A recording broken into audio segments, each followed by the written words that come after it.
We hear a lot about identity theft, with the number of incidents rising as the economy, of course, gets worse. But there is one case with a bizarre twist. A California woman had her ID stolen and soon found money disappearing from her bank account. But when she reported it, she found herself behind bars, charged as a felon. NBC's Lee Cowan explains. It was on a golf course near San Francisco last year when Margaret Somerville got a phone call that made her heart sink faster than a 3-foot putt. Yay! It was from police 950 miles away in Wheat Ridge, Colorado, who told her simply, "You will be arrested." And that's when you fell apart. I absolutely fell apart. You ready? At age 66, the grandmother and a retired vice president of Wells Fargo Bank was met by police at her front door and led away to jail in handcuffs. It is the most frightening, horrible experience. Honestly, I cried probably for 24 straight hours out of fear. She was booked on suspicion of felony identity theft, but what made her so incredulous is that she says she's the one who had her identity stolen from a streetcar right here in San Francisco. She said she told police, she told the bank, but there she stood, handcuffed, not the victim, but the suspect. There was never any logic in any of this, but they just kept going after me and after me and after me. Why? Police believe Margot was linked to this woman, caught on a bank surveillance camera 5 months after Margot's wallet disappeared.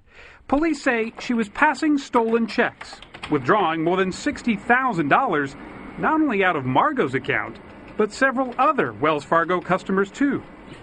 But it was the handwriting on those forged checks that police found curious. Detectives say it looked just like Margot's, enough to charge her with 19 counts of identity theft and criminal impersonation. Margot's attorney says that's a connection that's almost laughable. At no time did they ever find a link at all between Miss Somerville and this woman in Colorado. Finally, after Margot spent more than $50,000 on legal fees, prosecutors dropped the charges, saying there wasn't a likelihood of a conviction.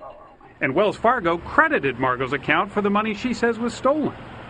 But the Wheat Ridge Police Department told us because Margot may sue, it was, quote, not in a position to discuss the case. To this day, they still think I did it. A case of mistaken identity, she says, that cost her far more than a stolen wallet. For today, Lee Cowan, NBC News, San Francisco. And Margot Somerville is here with her son Todd Harris, who happens to be a contributor to MSNBC's Hardball with Chris Matthews, along with identity theft expert Jim Stickley. Good morning to all of you. Morning. You don't look like a crook to me. You're not one, are you? What I'm shaking my head over here, Margot, is that you did everything right. Okay, so you get your wallet stolen, you cancel your credit cards, you file a report with your bank, you file a report with the police, money gets taken out of your account, and you end up in handcuffs. What am I missing here? I did a handwriting test, and from the handwriting test alone, they decided that I had written all these forged checks. They never looked into my bank accounts. They never looked at telephone records. It took them 2 years to fingerprint a check and find out that my fingerprints weren't on the check. I can only imagine. Here's this retired vice president of a bank, and they call you and say, you are going to be arrested. When they showed up at your door, did they explain any of the evidence against you, or they just put you in handcuffs and take you away? They just put me in handcuffs and took me out in front of all my neighbors, put me in a police car, and took me to jail. And although this was, what, a 2-year ordeal? Is that Yes. what it was? Yes. $50,000 in legal bills? Yes. And although the charges were dropped not too long ago, you have a fear still that this may not be completely over. The charges were dropped, but I am not convinced that they think that it's over, because they still think I did it. You're sure of that?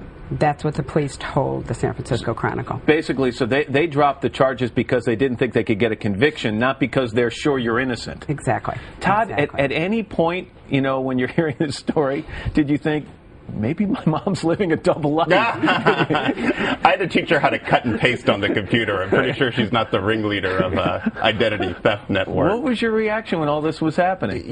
You feel so helpless, and I was scared, for what would happen to my mom, but mostly I was angry. I was angry at the police and the DA for this Keystone Cop investigation, and I was angry at Wells Fargo, who I thought turned their back on my mom. We've got statements from those people. Jefferson County District Attorney Scott Story says prosecutors determined we did not have a reasonable likelihood of a successful conviction and that dismissing the case was in the interest of justice.